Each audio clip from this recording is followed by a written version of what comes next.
Going to let him play. Thompson drives, kicks it out. Wiggins for the lead. Loose ball rebounded by Vale. They vanquish the reigning champs.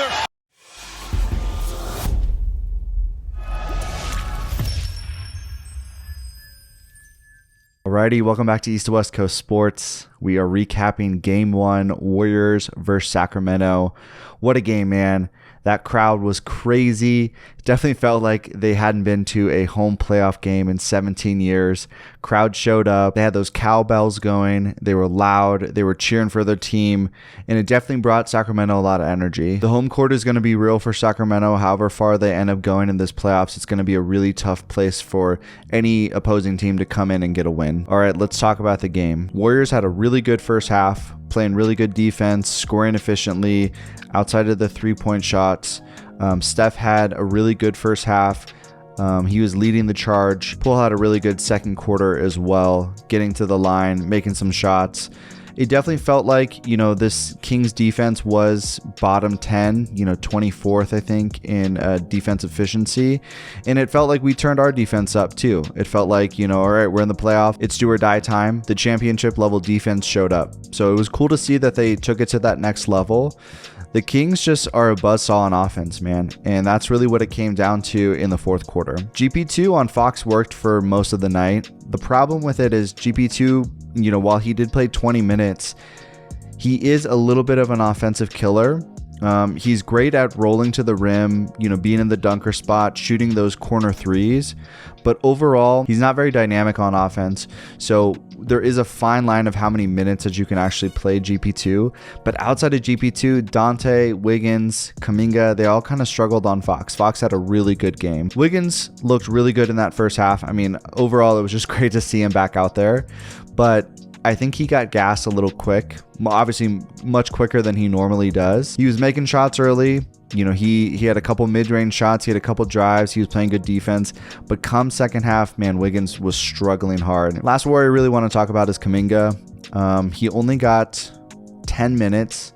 I thought he should have got, 15, maybe even 20. The problem, though, is whose minutes is he taking? Offensively, he had a couple good drives. I thought he got to the rim with relative ease, and I thought they could have used that a little bit more. He did take a sort of ill-advised three, didn't go in, but he was playing decent defense. He was putting a lot more pressure on the Kings defense, kind of opening up some things for us. So hopefully there's an adjustment there and we see a little bit more Kuminga in these next coming games. All right, Looney. Looney had a fantastic game. Obviously, Sabonis did not play super well, and that probably will not be the case moving forward. He'll probably, play a lot better. But I will say, Looney and Draymond can defend Sabonis. He is not going to be this huge X factor that I think a lot of Kings fans may think he might be. Let me know what you think in the comments there. I think Sabonis overall is going to be obviously a main focal point, but if the Kings are going to win this series, it's going to be on the back of Fox. All right, let's talk about the fourth quarter. Oh man, Warriors could not get anything going. It definitely looked like they got gassed. And I think, a part of this is obviously they're older. They're playing against much younger guys. But the Kings play such a fast pace that, we're running up and down, even on made baskets. They're sprinting out in the open court to just push the pace, and that wears on you. Steph still looked pretty good in the fourth quarter. Wiggins was gassed. Clay was gassed. You can't really trust Poole late in games. So our young guys, they're not going to be on the court. It's going to be our veterans, and it definitely looked like they got worn out a little bit. Obviously, the crowd helping the Kings, just re-energize them. One thing that kind of frustrates me, and man, I hate talking about this just in general, but the tic-tacky fouls down the stretch. Monk shot 14 free throws. How many did Steph shoot? 2. And I'm not saying Steph deserves to shoot 14 every game, but he was definitely driving to the hoop late in the game. And, you could see him actively, advocating for a foul. And it's like, why isn't Steph getting the foul that Fox got when he goes for a floater and gets bumped after he lets go of the shot, right? The one shot in the corner that he made that was ridiculous, he got fouled. He got tipped. It just feels like we're at a disadvantage always on free throws. Now, if you look at the box score, it's definitely going to be, relatively close. I think it was 32-27. But how many free throws did they shoot in the fourth quarter? How many did Monk get? How many did Fox get? It was tough, man. Last thing, too, that I really want to note that I hope they can figure out out, and it may have just been a bad balance of the ball tonight, but the offensive rebounds, it was 9-17. A lot of second chance points, a lot of just quick, easy layups after an offensive rebound. That really killed the Warriors. Some of our problems stem from we got a gang rebound because we're a small team, but then that opens up the baseline, kick out 3-point shots.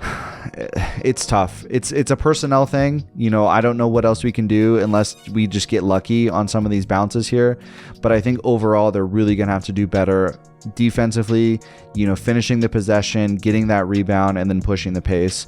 It'll give us a lot of easy transition points. All right, that's all I have for now. I don't want to say game 2 is a must win, but it definitely felt like this game we sort of threw away.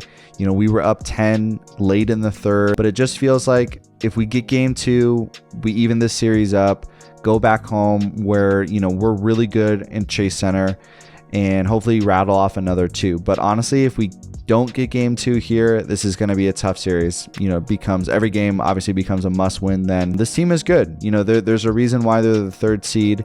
No one's saying that the Warriors were just going to blow them out or sweep them. I do think the veteran experience that this team have will play down the stretch. This was game 1 in Sacramento. These players were hype. These players were ready, and we took a really good punch from them, and we only lost by 1 possession. So again, let me know what you guys think in the comments. I'll be back covering game 2. All right.